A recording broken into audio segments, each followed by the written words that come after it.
नमो बुद्धाय नमः समय साराय स्वानुभूत्या च भास्ते चित् स्वभावाय भावाय सर्वभावान्तरच्छ वन्दित्व सर्व सिद्धे धूमशलमुडो वैम गैम पत्ते ओच्छामि समय पाहुणमिडमो सुतके पर परिणति हेतो मोहनां नोऽनुभावा दविरतमनुभाव्य व्याप्ति कलमासिताय मम परम विशोधि शोध चिन्ह मात्र मूर्ति भवतु समय सार व्याख्यैवानुभूति।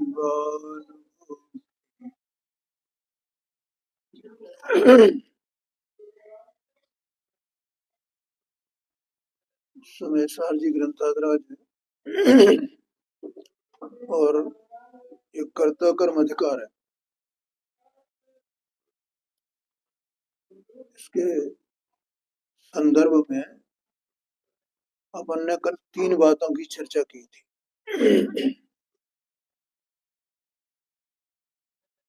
आत्मा, आश्रम और कर्ता कर्म की प्रवृत्ति, 3 बातें कही थी। तो याद होंगी सबको कौन कौन सी बातें कही? आत्मा, आश्रम, कर्ता कर्म। देखो इसमें आत्मा तो एक सत्स्वरूप वस्तु है। देह प्रमाण ने इसको क्या करना, इधर देखना। आत्मा माने कहीं बाहर नहीं, पर कहाँ है आत्मा? देह। और वो वास्तव में मैं ही हूँ। कौन है वो आत्मा? मैं। ये देह मनवाणी ये मैं नहीं हूँ, मैं आत्मा। अब मैं जो आत्मा हूँ, ये तो एक बात हुई सत्स्वरूप वस्तु। देह प्रमाण, देह से भिन्न, असंख्यात प्रदेशी, अरूपी, चेतना स्वभावी, एकदम निरालंब तत्व। ऐसा ही आत्मा का स्वरूप है ना। इतनी बातें याद करना आत्मा के बारे में। इतनी बातें याद रहेंगी। हाँ, देखो पहले तो देह प्रमाण, देह प्रमाण है ना, लेकिन देह नहीं है, लेकिन देह से भिन्न। देह प्रमाण, देह से भिन्न, असंख्यात प्रदेशी, चेतना स्वभावी, जानने देखने का कार्य करने वाला। कल एक नमक का उदाहरण लिया था। नमक का ढेला है तो कैसा है भैया? खारा। वो कौन सा कार्य करेगा? खारेपन का कार्य करेगा। और अपन उससे यही काम लेते हैं ना, खारेपन का काम लेते हैं, उससे और तो कोई काम नहीं लेते हैं ना। क्यों? क्योंकि खारापन उसमें भरा हुआ है, उसका स्वभाव है। स्वभाव माने उसमें भरा हुआ, उस रूप ही होना। ऐसे आत्मा कैसा है? चेतना स्वभाव, चेतना स्वभाव। तो चेतना उसमें भरी हुई है, वो चेतने का ही कार्य करता है और कुछ नहीं करेगा। ऐसा चेतना स्वभाव को मैं हूं। और चेतने का मतलब क्या होता है? जानना और देखना, ये चेतने का है। ऐसा चेतना स्वभाव ही है, अरूपी है। ये बातें क्यों कही जा रही है पांडे जी? ये देह से भिन्न बताने के लिए। देह कैसा है? रूपी है। ये दिखाई दे रहा है ना, रूपी है। आत्मा दिखाई देता है? नहीं देता। इसका मतलब अरूपी है। प्रकार निरालंब है, माने किसी का आलम्बन, किसी का सहारा नहीं है उसको भी। तो देह का सहारा तो है कि नहीं है? देह का सहारा, देह में रहे, लेकिन देह से भी देह का सहारा लेकर के नहीं रहता है। वो तो आगे मिल गई हैं 2 चीजें। इसका मतलब ये थोड़ी कि उसको उसका सहारा है। हाँ, संयोग है क्या नहीं है? मैं एक वो सब्जी का उदाहरण लेता हूँ ना बार बार। तो सब्जी में, और जब सब्जी पकाई जाती बनाई जाती है ना, तो उसमें कितने मसाले हैं? 5-7 मसाले पड़ते हैं ना उसमें। तो नमक जो है उसमें पड़ा है कि नहीं पड़ा है? तो नमक किसका आश्रय करके रह रहा है उसमें? किसी का आश्रय है नमक को, कि अपने खारेपन को लिए वो टटा हुआ है वैसा का वैसा?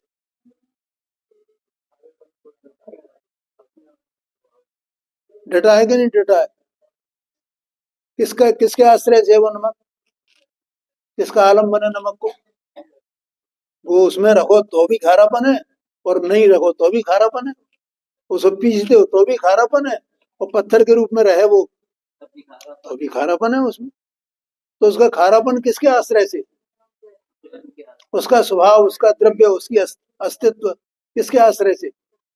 किसी के आश्रय से नहीं है, वो तो अपने ही आश्रय से है। ऐसा अंदर में ये जो मैं आत्मा है, ऐसा निरालंब अरूपी देह प्रमाण, लेकिन देह से भिन्न असंख्यात प्रदेशी। और देह तो कितने कितने हैं इसमें प्रदेश? देह के प्रदेश कितने हैं पता है? अनंत। और आत्मा के प्रदेश कितने? संख्या। इसलिए वो शरीर से भिन्नता बताने के लिए इतनी बातें कही। ये तो आत्मा। अब इस आत्मा के, ये आत्मा अनाद से संसार में है ना, अनाद से अनाद से अनाद से। अनाद माने क्या होता है भैया? क्यों नवीन भाई? इसका कभी अंत नहीं हुआ, इसका कभी वो नहीं हुआ। हाँ, कितने पीछे जाए अपन, कितने पीछे जाए, कितने करोड़ कल्प काल। एक कल्प काल कितना होता है पता है? जो उत्सर्पणी और अपसर्पणी ये जो काल कहे जाते हैं ना, और इनके दोनों के 6-6 भेद हैं। तो इन दोनों को मिला दिया जाए ना, इतना जो काल होगा वो एक कल्प काल कहा जाता है। अब कितने करोड़ों करोड़ करोड़ों करोड़ करोड़ों करोड़ ऐसे कल्प काल निकल गए हैं। और एक वो कितना, एक उत्सर्पणी या अपसर्पणी 10 कोड़ा कोड़ी का सागर का होता है। तो एक कल्पकाल 20 कोड़ा कोड़ी सागर का हुआ पानी जी। अब 20 कोड़ा कोड़ी में करोड़ों करोड़ों करोड़ों करोड़ों करोड़ का गुणा करते जाओ आप, तो भी आधी पकड़ में आएगी क्या उसकी? ऐसा अनादि का है। अब ये अनादि का आत्मा है, तो इसमें जो है ये, इसकी क्या कमी है? अब 2 प्रकार के जीव है ना जगत में, तत्व सूत्र में दिया। कौन से 2 प्रकार के? संसारणो सिद्धाश्च, संसारणो मुक्ताश्च, तत्व सूत्र में दिया है। 2 प्रकार के जीव, कुछ तो संसारी हैं और कुछ सिद्ध हैं, मुक्त हैं, जो संसार से बाहर चले गए। तो संसारी हैं वे कैसे हैं? ज्ञानी है कि अज्ञानी है? अज्ञानी है। और वे कैसे हैं? वे ज्ञानी। तो हम में उनमें क्या अंतर है? हम अज्ञानी हैं और वे ज्ञानी हैं।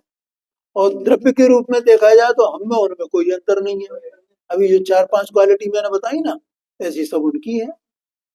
वे वहां भी निरालंब है, वहां भी वे चेतना स्वभावी है, वहां भी वे असंख्यात प्रदेशी है, वहां भी वे अरूपी है। हम देह के संयोग में हैं, वे बिना देह के हैं। हम जन्म मरण कर रहे हैं, उनके जन्म मरण नहीं है। हम जन्म मरण करते हुए दुख ही दुख भोग रहे हैं, दुख में ही पड़े हुए हैं, और उनके कोई दुख, सुखी है, आनंद सुखी है। ये अंतर है ना। तो हम वैसे बन सकते हैं कि नहीं बन सकते? नहीं बन सकते। क्यों? अरे भैया वो पहले हमारे जैसे ही थे, ये पता नहीं है? वे कैसे थे पहले? हमारे जैसे हम संसार में है ना, ऐसे ही थे, ऐसे ही पापी, ऐसे ही दुखी, लेकिन उन्होंने क्या किया कि उन्होंने ये सब समझ लिया, आत्मा कैसा माने मैं कैसा हूँ, ये कर्ता कर्म की प्रवृत्ति कैसी है, ये आश्रम कैसा है, ये सब समझ लिया और उसको ऐसा जाना कि ये मेरा स्वरूप नहीं है, मेरा स्वरूप तो ऐसा है, उसी में लीन हो गए। ठीक है, उसको जान करके पहचान करके उसमें लीन हो गए, सिद्ध बन गए, छूट गया संसार। और अपने को अगर संसार छुड़ाना हो, इससे मुक्त होना हो तो क्या करना पड़ेगा? यही विधि अपनानी पड़ेगी, यही विद्या प्राप्त करनी होगी, हम ये सब समझना हो। तो कल तीन बातें कही, एक तो आत्मा की बात। अब कर्ता कर्म की प्रवृत्ति क्या है, मैं फिर से एक बार रिपीट कर देता हूं। देखो, याद है तुम्हें कर्ता कर्म की प्रवृत्ति? हाँ, अच्छी बात है। ये अंदर में ये द्रव्य पड़ा हुआ है ना, तो इसमें चार बातें बताई जी, ये क्या करता है। ये है तो जानने देखने के स्वभाव वाला, और क्या करता है ये कि पर द्रव्य में क्या करता है। देखो भैया, शांति से और चित्त को एकाग्र करके समझना है बात। पर द्रव्य में, स्वद्रव्य में नहीं, पर द्रव्य में क्या करता है, अहम करता है, ममपना करता है, उसका कर्तापना मानता है उसमें अपना कि मैं इसको करता हूं और मैं इसको भोगता हूं।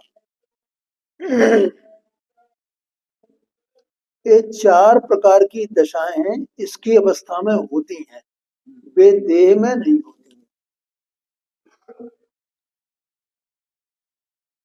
देह ममत्व करती है क्या आत्मा से, या देह किसी और से ममत्व करे? बोलो, ये देह है ना अपनी, ये पांच इंद्रियां हैं इसमें, नाक कान आंख वगैरह जिब्या वगैरह। तो जिब्या जो है वो किसके साथ में एकत्व करेगी, ममत्व करेगी, अहम करेगी? ये कान करेगा किसी के साथ में?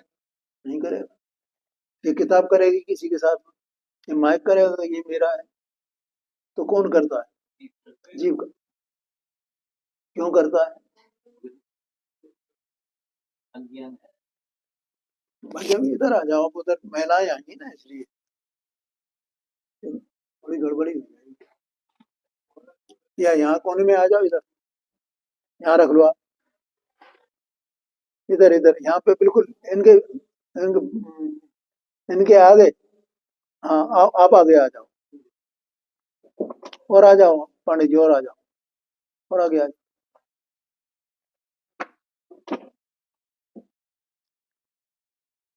तो ये तो कोई करते नहीं है।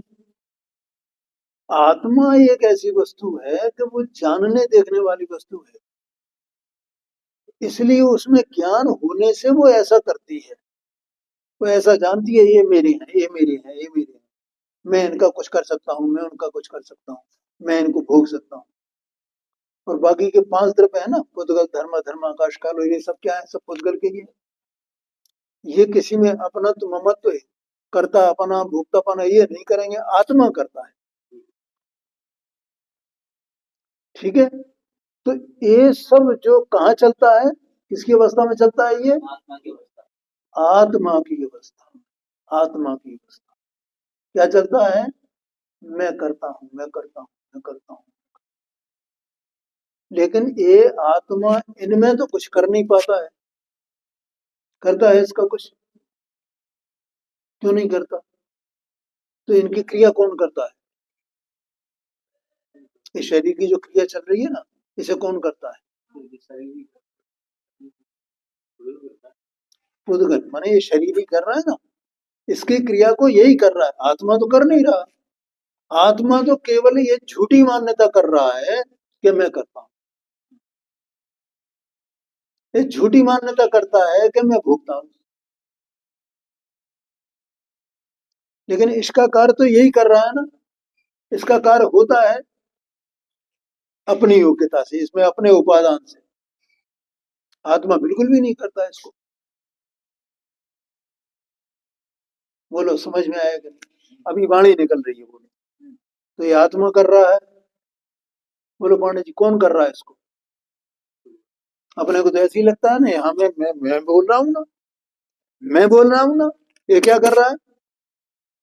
नहीं, कैसा? मैं बोल रहा हूँ, मैं बोल रहा हूँ।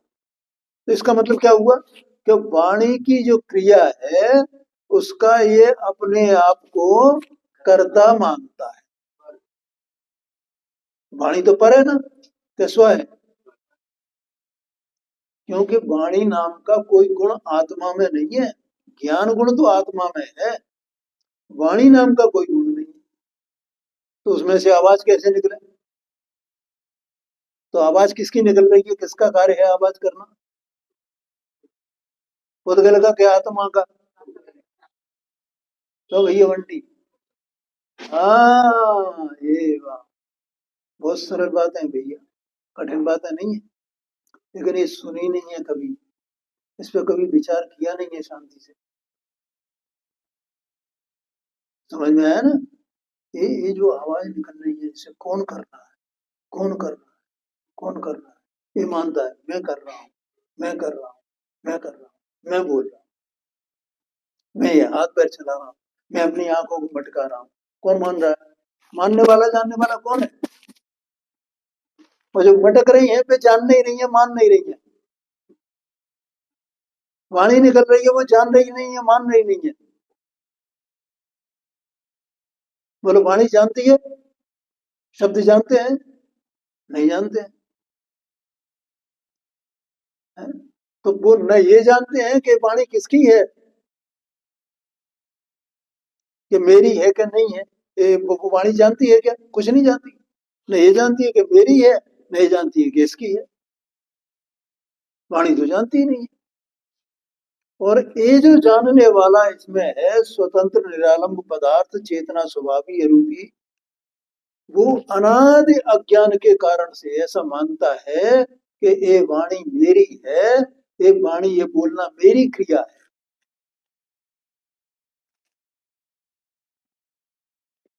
क्या भैया, बोलो हम सबके साथ में घटित हो रहा है कि नहीं?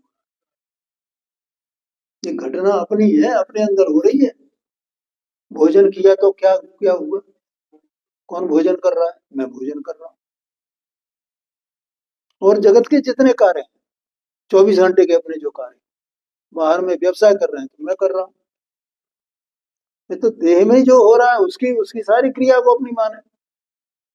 आहार निहार, आना जाना, उठना बैठना, ये धड़कन मेरी चल रही है, ये नाड़ी मेरी चल रही है, ये श्वास मेरी आ रही है जा रही है, इसका कर्ता कौन है? कौन है इसका कर्ता? एक है जी। हाँ हाँ, आत्मा का निर्देश नहीं हो तो ये देहवानी कुछ नहीं रहेगी, मतलब जो है ना, निर्देश तो आत्मा से जो है ना विपरीत मान लो, जो अपन उसको विपरीत मानते हैं विभाग लगती है। अभी शांति से समझो, आत्मा का कोई निर्देश नहीं है। भाई बहुत कठिन बात है। हम तो निर्देश तो है, अच्छा आत्मा का निर्देश तो है। अरे ये जब इसमें लकवा पड़ जाए ना, फिर करो इसको निर्देश। आत्मा तुम आत्मा हो ना, करो ना निर्देश इसका। तो तू खड़ा हो जा, हो जाएगा खड़ा। बन जाएगा। क्या हुआ, क्या हुआ?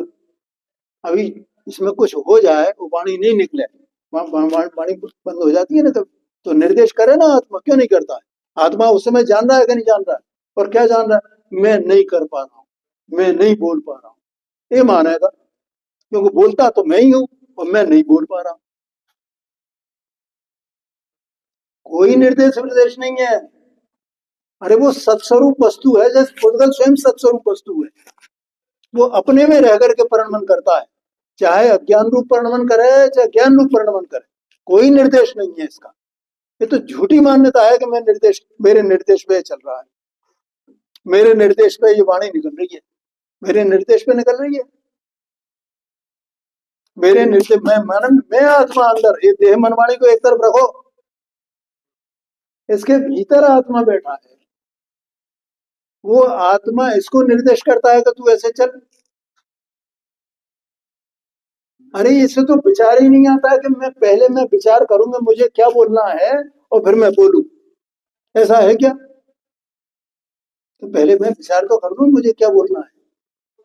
आपको आती है विचार विचार आता है दिमाग अरे नहीं आता साहब, कहाँ की बातें हैं, शांति से समझो आप, बहुत कठिन बातें हैं। हम जब कह रहे हैं तो मतलब हमारी अरे नहीं साहब, ये झूठी बातें हैं, ये हम बता रहे हैं आपको। हमको संतुष्ट करो ना आप। नहीं नहीं, तो बता तो रहे हैं आपको, संतुष्ट कैसे करें?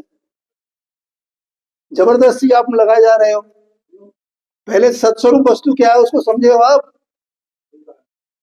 मैं बार बार कह रहा हूँ भैया, आत्मा की सत्ता है और वो अपने में परिणमित होता है, चाहे वो ज्ञान दशा में हो चाहे अज्ञान दशा में हो, दोनों दशा में ये अपने में ही परिणमित होता है। पर द्रव्य से इसका कोई संबंध नहीं है। पहले ये खूंटा ठोक के बैठो तब ये बात समझ में आई। और अगर ये बात नहीं समझेंगे तो हमें कुछ नहीं होगा, जैसे है वैसे के वैसे चलते रहेंगे। क्या कहा? सत्स्वरूप समझ में आता है कि नहीं आता है?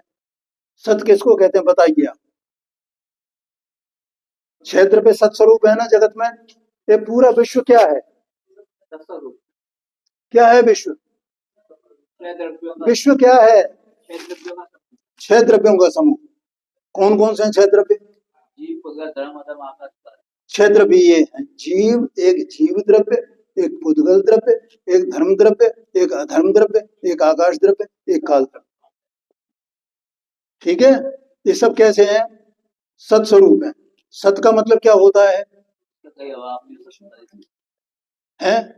सब हमेशा कहेंगे सत हमेशा कायम रहता है। तो हमेशा से कायम है ना ये 6 द्रव्य।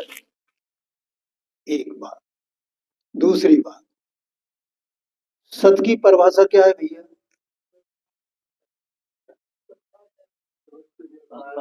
बोलो, भाई साहब से पूछ रहे हैं, अब उनको संतुष्ट करना है। सत की परिभाषा क्या है? तो मतलब इतना नहीं है उसका परिणाम अभी परिणमन नहीं, पहले हम तो सत की परिभाषा, आप ये कह रहे थे हम तो ये सब बातें जानते हैं, तो मैं सत की परिभाषा पूछ रहा हूँ आपसे। सत की परिभाषा क्या थी तत्वार्थ सूत्र में? अभी समय सार की बात नहीं करता हूँ मैं, पहले तत्वार्थ सूत्र की बात करता हूँ। सत का स्वरूप क्या है किसी को याद? उत्पाद व्यय द्रव्य युक्तम सत। अब एक सत वस्तु है तो उसमें उत्पाद व्यय द्रव्य हो रहा है, और इन तीनों का पिंड वो वस्तु है, वो सत है। ठीक है, अब मैं पूछता हूं ये क्या है?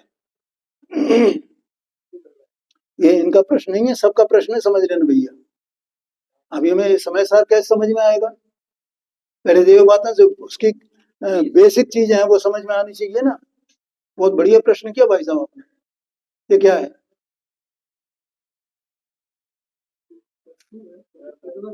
6 द्रव्यों में पुद्गल द्रव्य, ये सत है क्या नहीं है? सत है क्या नहीं है? बोलो साहब, कैसे सत है? अब अगर सत है तो इसमें उत्पाद व द्रव्य है कि नहीं है? उत्पाद व द्रव्य। अब ये किसके अधीन है अपने उत्पाद व द्रव्य के लिए? और किसका क्या कर रहा है? ये किसी का कुछ कर रहा है। अब इसमें विभाव रूप परिणमन हो गए, स्वभाव रूप परिणमन हो, तो इसका इसके भीतर ही है कि इसके बाहर किसी को प्रभावित करेगा? ये किसी को प्रभावित करेगा क्या? बोलो, किसी को अच्छा कर दे, किसी को बुरा कर दे, कुछ करेगा क्या? कुछ करेगा? ये हो या कोई भी चीज हो, एक वज्र भी आ जाए तो भी मैं पूछता हूँ उसको, मतलब मैं, ये तो कॉमन चीज है इसलिए मैंने एक सामान्य चीज ली है आपसे। हमें अब कुछ पता ही नहीं है अभी, ये समय सार समझना मामूली बात नहीं है। पहले ये सब ऊपर के जो प्रश्न हमारे पे तो समाधान हो। हमें लगता नहीं वो निर्देश कर रहा है, वो फलाना कर रहा है, कुछ ना कुछ तो संबंध है, कुछ ना कुछ। अरे कोई संबंध ही नहीं भाई, कोई संबंध एक द्रव्य के दो द्रव्यों के बीच में है नहीं। 3 नंबर की गाथा है, उसमें 2 नंबर की और 3 नंबर की, उसमें पदार्थों का स्वरूप बताया है कि सब अपने अपने में रह करके अपने अपने धर्मों का चुम्बन करते हैं। 6 द्रव्य जाति अपेक्षा से और संख्या अपेक्षा से अनंत अनंत, लेकिन एक द्रव्य दूसरे द्रव्य को स्पर्श नहीं करता, ऐसा लिखा है वहां। क्या लिखा है? अनादि में स्पर्श ही नहीं करता। ये अभी मैंने जो शुरुआत की थी यहाँ पर, यही बात बोली थी ना कि निरालंब है आत्मा। इसका मतलब ये आत्मा इसको स्पर्श कर रहा या ये आत्मा को स्पर्श कर रहा है? बोलो, कि स्पर्श ही नहीं कर रहा। ऐसा निरालंब है अंदर में वस्तु। ये देह मन वाणी, ये आत्मा को स्पर्श नहीं कर रहा, आत्मा इसको स्पर्श नहीं कर रहा। आत्मा अपने में अपने द्रव्य गुण पर्याय में निमग्न है, और ये पुद्गल अपने द्रव्य गुण पर्याय में निमग्न है। वहां से यहाँ तक की यात्रा है इसमें। अभी ये कौन सी नंबर की गाथा है? 69-70 की गाथा है ना। और ये बात कहाँ लिखी है? ये 2 नंबर 3 नंबर का जो कलश है वो है, गाथा है, उसमें लिखी है 3 नंबर की गाथा। एकत्व निश्चय गत समय सर्वत्र सुंदर लोक में, उससे बने बंधन कथा जो विरोध नहीं एकत्व। उसमें लिखा हुआ है ये सब। 7 पॉइंट दिए हैं वहां, उसमें एक पॉइंट ये है भाई साहब, पहले सत के स्वरूप को, पदार्थ के स्वरूप को समझना। अब ये तो हमने समझा नहीं, तो हमें अपनी मान्यता से हम कह रहे हैं, हमने अपनी मान्यता बना रखी है, और अपनी मान्यता बना करके आचार्यों को जो उन्होंने लिखा उसको हम चैलेंज करते हैं। ये शांति से समझो प्रभु, ये द्रव्य ये वस्तु अपने में, कोई भी वस्तु हो, मुझे कोई भी वस्तु ला करके कहोगे नहीं साहब ये तो ऐसी है, हर एक वस्तु अपने द्रव्य गुण पर्याय में निमग्न है और उसमें ही वो परिणमित हो रही है, उसका परद्रव्य से कोई संबंध नहीं है। ये तो यही तो हमारा अनादि का अज्ञान है कि हम एक द्रव्य का दूसरे द्रव्य से संबंध मान रहे हैं, एक पदार्थ का दूसरे पदार्थ से संबंध मान रहे हैं। ये हमारा अनादि का अज्ञान है भाई साहब।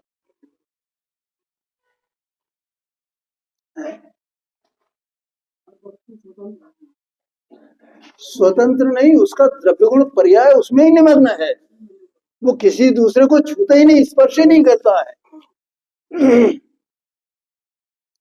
जब गुरुदेव जी ये कहते थे कि भैया ये पैर चलते हैं ना धरती पे, तो ये धरती को छूते नहीं। मोटर चलती है ना तो पेट्रोल से नहीं चलती है। खरबूजे को चाकू से काटा जाता है ना तो चाकू ने खरबूजे को स्पर्श किया नहीं है, छुआ नहीं। अब वो लोग कैसे बात समझ में आएगी? अब गुरुदेव के सामने पहुंचे साहब, अब हमें संतुष्ट करो। अरे अब तुम्हारी मान लीजिए गड़बड़ है भैया, अपन तो अनाज की है ना, अपनी सबकी, इसीलिए विरोध क्यों हुआ? इसीलिए कि हम वस्तु स्वरूप के मूल तक पहुंचे ही नहीं, उसके बारे में हमने सोचा ही नहीं। हम तो अपनी मान्यता के अनुसार तो ऐसा होता है, ऐसा होता है, ऐसा होता है। ये बोलो, ये उनके व्याख्यान में आता भी है, भाई जी बैठे मेरे से ज्यादा तो भाई जी उनके कांटेक्ट में रहे। मैं तो कांटेक्ट में भी नहीं रहा भाई, मैं तो 1984 में तब से शुरू हुआ है मेरा तो ये स्वाध्याय वगैरह। भाई जी तो प्रारंभ से ही, बचपन से ही, मतलब समझ लो आपके सोनगढ़ में गुरुदेव के उसमें सानिध्य में रहे। पैर जो है वो ये धरती को छूता नहीं है चलते कोई। अब कौन विश्वास करेगा इस पर? अपन जैसे अज्ञानी कैसे विश्वास करेंगे? चाकू से खरबूजा काटा गया, चाकू ने खरबूजे को छुआ नहीं है। बोलो पंडित। करता तो नहीं है। हाँ जी, संबंध बनते हैं तो इसका क्या हुआ? भैया वो निमित्त निमित्त संबंध वो वस्तु का स्वभाव है। क्या है? क्या कहा? लेकिन इसका मतलब ये नहीं है कि उसमें कोई आपस में संबंध हो गया हो। निमित्त निमित्त संबंध माने इसलिए उसको व्यवहार कहा जाता है, उपचार कहा जाता है, क्योंकि वो उसका उसका निराकरण नहीं किया जा सकता है, उसको रोका ही नहीं जा सकता है, क्योंकि वो पूरे विश्व में हर समय अनंत अनंत द्रव्य हैं, अनंत अनंत द्रव्यों के बीच में निरंतर निमित्त निमित्त संबंध चल रहा है। लेकिन निमित्त निमित्त संबंध है तो वहां उपादान भी है क्या? नहीं? तो कार्य काय से हो रहा है? एक एक वस्तु में जो परिणमनपन जिसको कहते हैं, उसी परिणमन का नाम कार्य है, और कुछ कार्य नहीं है। अब मैंने ये बोल दिया तो ये मेरा ये कार्य हो गया, तो मैंने ये कार्य किया बोलने का, मैंने माने आत्मा ने, आत्मा ने बोलने का कार्य किया कि वाणी ने बोलने का कार्य किया, पुद्गल ने बोलने का कार्य किया?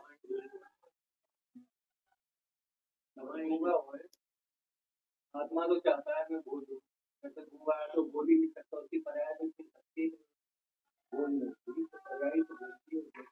मतलब उदाहरण है तो समझना, इस उदाहरण से भी तो समझना, आत्मा कुछ करते ही नहीं लगता है, आत्मा योजना तो करता है। क्यों नहीं करता है? सब कर रहा है ना, अभी चल तो रही है ना। अहम कर रहा है, कौन कर रहा है? ममत्व करता है, कौन करता है? क्रोध करता है, कौन करता है? भोगने का परिणाम करता है, कौन करता है? करने का परिणाम करता है, कौन करता है? करता होते हुए भी जानने का काम तो कौन करता है? आप कह रहे हो आत्मा कुछ करता नहीं है, लेकिन वो अपने में अपना करता है कि पर में करता है? बोलने का कार्य तो खुद ही करेगा, आत्मा कैसे? आत्मा कार्य वो आत्मा ये समझना है। अब इसने माना मैं बोलता हूं, तो ये मैं बोलता हूं ये परिणाम किसने किया? किसने किया? आत्मा ने किया। लेकिन आत्मा बोला है क्या? तो बोलने का कार्य किसने किया? ये समझना है बस।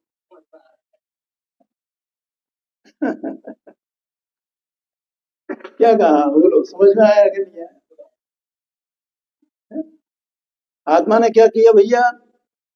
मैं बोलता हूं, ये परिणाम किसने किया? ये बिल्कुल सरल बातें हैं, तो बार बार उसका अभ्यास अनाज से किया नहीं ना इसका अभ्यास, तो क्या मानता है? मैं ही बोलता हूँ बस, ये मान्यता पड़ी हुई मेरे माथे में। लेकिन मैं करता क्या हूं? मैं माने आत्मा, जानने का काम। नहीं, अभी जानने को मत लो, सब प्रकार के परिणाम लो, विभाव स्वभाव जो कुछ भी जो परिणाम हो रहा है, तो अगर जानने का ही कार्य करेगा तो फिर विभाव किसने किया? मैं बोलता हूं ये परिणाम किसने किया? आत्मा ने किया है ना, सभी प्रकार के। अभी तो अज्ञान दशा है ना, तो सबके ये परिणाम आत्मा के हैं ना, मेरे हैं ना। वो बात की बात है, अभी सेकंड बात आएगी। पहली बात तो इसको ये समझना कि ये मतलब क्या, किससे भेद ज्ञान करना है अपने को? उद्गल की क्रिया से आत्मा की क्रिया का भेद ज्ञान करना। आया समझ में कि नहीं आया? और दोनों क्रियाएं एक साथ एक ही काल में है। कौन सी दो क्रियाएं? उद्गल की क्रिया, कौन सी? बोलने की क्रिया। और मैं बोलता हूं ये आत्मा का परिणाम, ये क्रिया। ये दोनों क्रिया एक ही काल में हो रही है कि नहीं हो रही है? इसी का नाम निमित्त निमित्त संबंध है। लेकिन आत्मा ने इसकी क्रिया को किया है क्या? और इसने आत्मा को छुआ है क्या? ये बात, ये समझना है बस। बोलना जो है वो खुद का स्वभाव है जी। बोलना पुद्गल का स्वभाव नहीं है, पुद्गल की पर्याय है।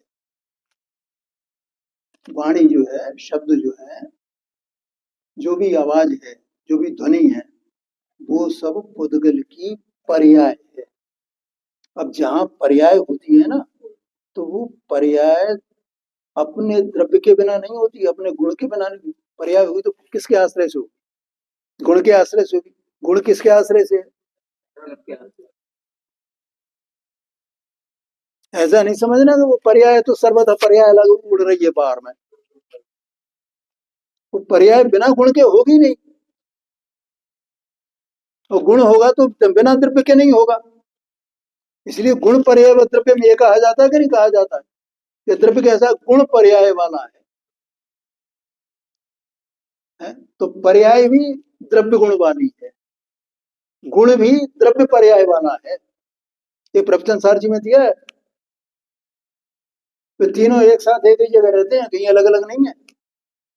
किसी भी अपन पर्याय को पकड़ो, पर्याय माने उसमें गुण, गुण माने द्रव्य, ये एक ही है। क्या भाई साहब, ऐसा समझना भैया।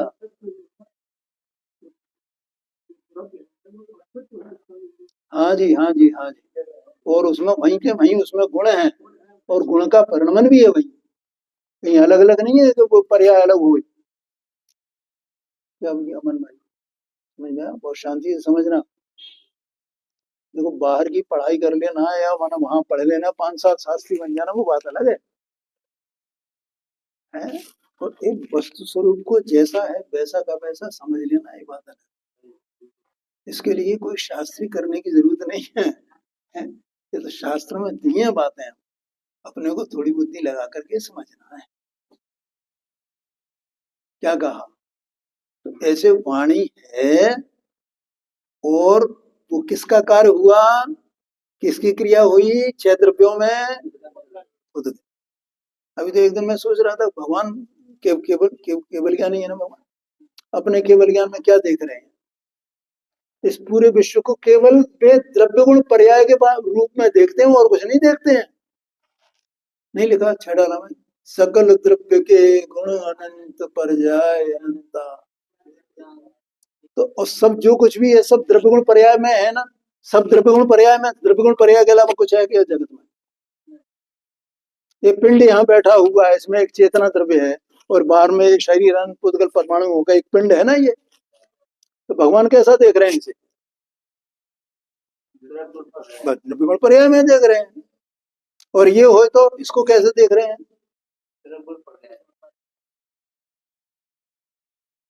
हैं? और अपन कैसा देख रहे हैं? देखो अपने देखने में, अपने जानने में, और भगवान के देखने जानने में कितना अंतर है। हम द्रव्य गुण पर्याय में नहीं देख रहे हैं,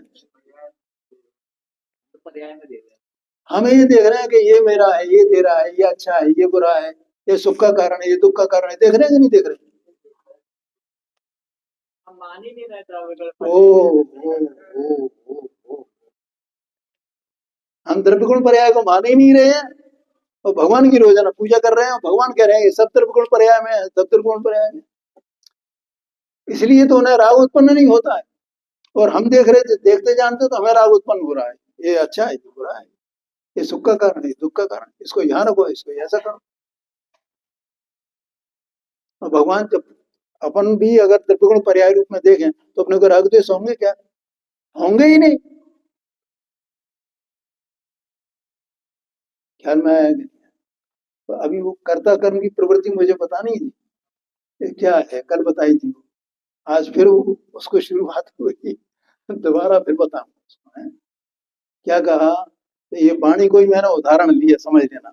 तो ये वाणी की क्रिया है जिस काल में, उसी काल में यहाँ इसी पिंड में अवस्थित, वो वाणी भी इसी पिंड से हो रही है ना, और इसी पिंड में जानने वाला द्रव्य विद्यमान है कि नहीं है? चेतना स्वभावी। तो वो चेतना स्वभावी द्रव्य, उसमें क्या क्रिया हुई अज्ञान के कारण? कि मैंने बोला, ठीक है, और ये क्रिया किसमें हुई बोलने की? तो जो ये मान रहा है कि मैंने बोला, ऐसा द्रव्य, उसमें बोलने की क्रिया हुई क्या? एवा। तो बोलने की क्रिया किसमें हुई? उद्गल। आया कि नहीं आया ख्याल? तो अब इसका ऐसा मानना कि मैं बोलने की क्रिया करने वाला हूं, ये सच्ची बात है कि झूठी बात है? ओ, ये तो झूठी बात है। बोलो भैया है कि नहीं है, सब सब विचार करना। अब वो बोलने की क्रिया से सब क्रिया लगा देना, 24 घंटे की हमारी जो सोने जागने उठना बैठना आना जाना भगवान की पूजा करना स्वाध्याय करना जितनी क्रिया है अपन विचार करो उसमें, या आत्मा क्या कर रहा है और ये क्रिया किसकी हो रही है। आत्मा हर क्षण क्या कर रहा है, मैं कर रहा हूं मैं कर रहा हूं मैं कर रहा हूं मैं कर रहा हूं मैं कर रहा हूं, है कि नहीं, इसका ये अभिप्राय है कि नहीं है। और क्रिया ये कर नहीं रहा, क्रिया दूसरे की हो रही है और ये कह रहा है मैं कर रहा हूं मैं कर रहा हूं मैं कर रहा हूं। अज्ञानता की वजह से कह रहा है कि मैं कर रहा हूँ। हाँ वही तो बताना है साहब, वो अज्ञान ही तो बताना है। और क्या अज्ञान को हम जब जानेंगे तो अज्ञान को छोड़ना चाहेंगे कि नहीं छोड़ना चाहेंगे, तभी मिटेगा। लेकिन हमें जानना तो होगा ना, ये तो पता लगे हमें कि हमारा अज्ञान ये है और हम उस अज्ञान को दूर करेंगे तो ज्ञान होएगा। अज्ञान का अभाव उसका नाम ज्ञान है और ज्ञान का अभाव उसका नाम अज्ञान है। अभी ज्ञान नहीं है, अज्ञान है। जाने से तो हाँ ये बात, जाने के तो विचार नहीं, ये बात है, विचार में विकल्प है। ये बात ठीक है। अब इसी पॉइंट से जहां अपन ने छोड़ा है, इसी पॉइंट से अपनी चर्चा आगे कल चलेगी।